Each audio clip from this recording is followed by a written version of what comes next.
Pernah dengar lingkaran setan obat diabetes? Dari satu pil jadi 19 obat. Dari obat jadi dialisis. Awalnya cuma dikasih satu obat, metformin. Katanya ini tuh paling aman buat nurunin gula darah. Tapi lama-lama perut mulas, mual, badan lemas, kesemutan, kebas, dan kram.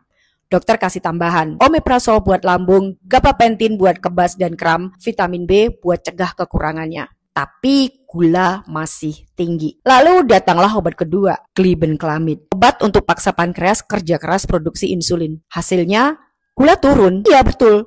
Tapi muncul efek baru, hipoglikemia. Gemetar, lapar terus, berat badan jadi naik. Kata dokter, ayo atur diet. Tapi metabolisme udah makin rusak. Berat badan naik, tekanan darah ikut naik, kolesterol pun melonjak. Masuklah obat berikutnya, yaitu amlodipin untuk turunkan gula darah. Simvastatin untuk kolesterol, tapi statin ini bikin nyeri otot dan lambat laun merusak liver. Amlodipin bikin kaki bengkak. Solusi dokter, tambah obat lagi. Selamat datang furosemide. Susah lagi kan namanya? Furosemide. Diuretik buat buang cairan. Tapi furosemide ini bawa efek samping baru, kalium keluar terlalu banyak. Pasien mulai alami gangguan irama jantung. Solusinya, ya tambah lagi, kalium klorida buat ganti elektrolit dan bisoprolol buat bantu stabilkan jantung. Sementara itu, ginjal mulai kasih sinyal protes. Dokter tambah lagi, losartan untuk pelindung ginjal. Dan untuk cegah komplikasi ginjal lebih parah, ditambahlah kalsium asetat. Tapi gula darah masih tidak stabil, pankreas sudah kelelahan. Akhirnya dokter angkat tangan dan bilang, sekarang waktunya mulai suntik insulin. Insulin tiap hari disuntik, efeknya gula darah lebih stabil. Tapi berat badan melonjak tajam. Ya udah, biar turun berat badannya, kamu minum Orlistat ya, obat buat penurun berat badan. Efek samping Orlistat, diare hebat. Solusinya tambah leporamid, obat anti diare. Dan ketika ginjal benar-benar menyerah, dialisis pun dimulai. Tubuh makin lemah, darah makin kental. Apotinalva diberikan buat atasin anemia. Ditambah clopidogrel, obat pengencer darah buat cegah stroke. Sampai akhirnya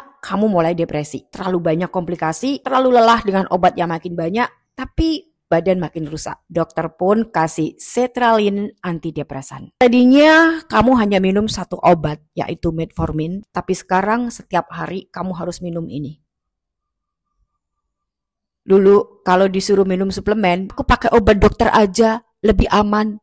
Kalau suplemen-suplemen gitu, takut nanti sama efek sampingnya. Dan sekarang, there you go, dari 1 menjadi 19. Gimana efek sampingnya? Dan tetap diabetesnya tidak sembuh. Gula darah masih naik turun, ginjal rusak, liver bengkak, jantung lemah, otak bingung, imun turun, kualitas hidup 0. Satu obat menyelamatkan satu organ, tapi merusak organ lainnya. Yang satu menurunkan kolesterol, tapi merusak liver. Yang satu bantu jantung, tapi bikin gagal ginjal. Yang satu nurunin gula, tapi bikin obesitas. Yang satu buat pencernaan, tapi ganggu penyerapan nutrisi. Sampai tubuh nggak tahu lagi harus menyembuhkan yang mana. Dan akhirnya dokter bilang, obatnya sudah maksimal. Sekarang kita cuma bisa jaga kualitas hidupnya. Jadi pertanyaannya sekarang, kamu mau berhenti di tahap mana? Sebelum terlambat, sadarilah.